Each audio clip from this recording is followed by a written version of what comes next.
Hi everyone, this is Pierrick from P2design.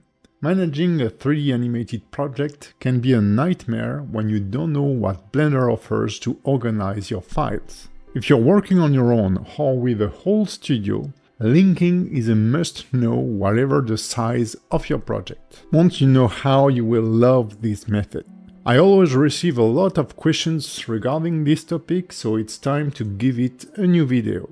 It's part of my new series on how to organize your short movie creation. Check out the first video if you missed it. Enough talking, let's get started.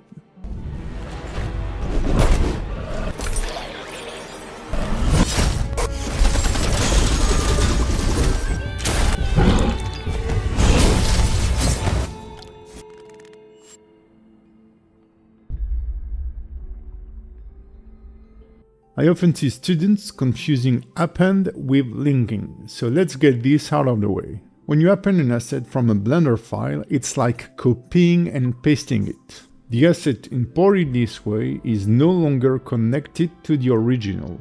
That's why Blender will import the target asset, but also all the other objects, materials, meshes, you name it, that have a relationship with it, like parenting for example, or custom bone shapes for your rigs. It can get messy real quick. Append can be great in many cases though, like character creation. You may want to append a base mesh from which you can start sculpting. When you link an asset, you're instancing it in the current Blender file. It's not an editable copy, but you can have some range of control upon it. To keep it simple, think of append as creating a copy of the asset to further edit it and create a new asset out of it, while linking is about using a specific asset over as many Blender file and Blender scene as you want. Do not confuse linking and append with import. That can be done from a lot of different file formats like OBJ and FBX. Import is about converting data so that they can be used and edited in Blender. Whenever we try to append or link an asset, it's only doable from a Blender file. As we choose our Blender file, we enter its structure. A Blender file is like a zipped project file, with organized folders in which we can find all the available data blocks. Object, meshes, materials, textures, text files, etc.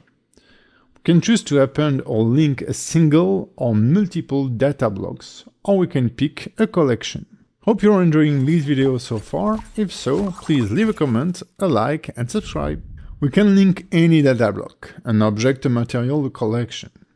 As we do so, the properties of the linked asset are not editable at all.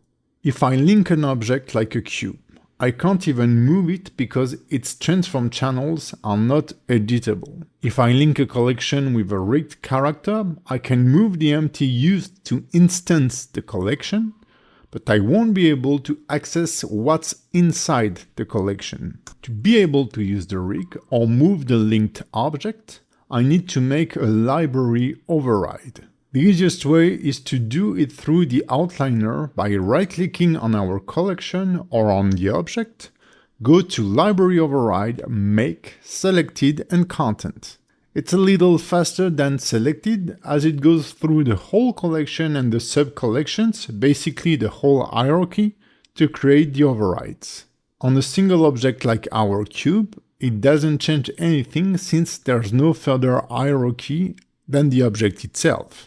On my collection, I can access the armature of my character, enter pose mode to animate it, but I can't edit the armature nor my character's mesh. Only some animable data are exposed. I can use the character freely without risking breaking the rig. Also, bone constraints, which are generally exposed in pose mode, can't be accidentally removed. It means we can bake an action with additional temporary constraints, for space switching for example, without breaking the rig, as it will only remove the temporary constraint, not the one from our source character. Beware though, this behavior was fixed thanks to the rigging and animation module team in Blender 5.1. It's also fixed on the latest Blender 4.5 LTS version, the 4.5.6, but there's a regression, so the bug is still there on Blender 5.0.1. On an object, we can now change its transform properties or animate them. We can access the modifier's properties and change their values, but we can't remove the modifier. If we want to access shape keys, we also need to make the mesh data overridable. You can shift left click on this icon to do so. I can now change the shape key value, but I can't edit them or remove them. When creating custom properties, like Rig's IKFK switching, make sure to tag the custom property as a library overridable property. Otherwise, you won't be able to change its value once linked. If you choose to make a data block local, it's like using Append. There is no more relationship between the local and the linked data. If you want to learn animation, rigging and much more in Blender, discover my extensive courses on P2designacademy.com. Learn actual professional techniques or enjoy all my exclusive free character rigs only on P2designacademy.com. Everything can and should be linked whatever the size of your project. It can feel a little overkill if you're a single artist working on single shot, but the sooner you get used to that method, the better you'll be at managing your project and potentially working on bigger projects with a team. First of all, I advise you to use collections whatever the level of complexity of your assets. Collection can be excluded, which is not the case for other levels of data. Excluding a collection will greatly improve your performance, while hiding doesn't. Use a proper or recognizable naming convention with a keyword, for example, like master, for the collection to be linked. As an example, for a character, I will put in a master collection, the rig in a dedicated sub-collection, and the object in other dedicated sub-collections.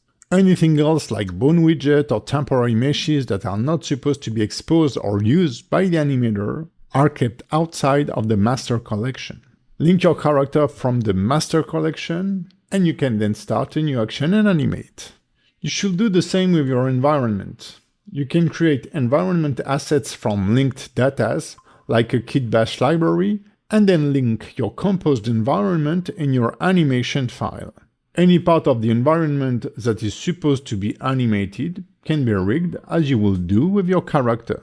Let me know in the comments if you'd like a video about scene management. The benefits of using linked data, beyond the fact that the animator or any artist working on the linked data can't break them, is global editing and update. Any modification made on the source file will be automatically applied to all the Blender files that use this data. You can have a team of 10 animators working on 10 different shots with the same character, while the rigger or the look development team is still polishing the character. Any update they make, like changing the color of the character, will automatically be applied to all the other files when we reload them. You can add or remove objects and collections from the linked master collection. This is exactly the same method used in game development with prefabs and blueprints. Let's push the idea a little bit further. Imagine you're the animator and you have a lightning artist working on the project too. He can link the same environment, the same character from the source file, and link the animation data from your file. Any progress you make will automatically update at his side. Linking allows multiple artists to work on multiple tasks at the same time seamlessly. Once you get used to it, you can't work any other way. A common problem with linked assets are broken links. If the source file gets renamed or moved, Blender won't find its data path. We can easily solve that through the outliner by relocating the source file. Also, you may sometimes experience weird deformations on your characters, especially with complex rigs or heavy stack of modifiers. Blender may have difficulties to properly synchronize the data from the source file and the overrides. Again, through the outliner, we can use resync to fix, and if it's not enough, you can use resync in force and everything should work properly. This is the end of this video. I hope you learned something new and I'll see you in the next one.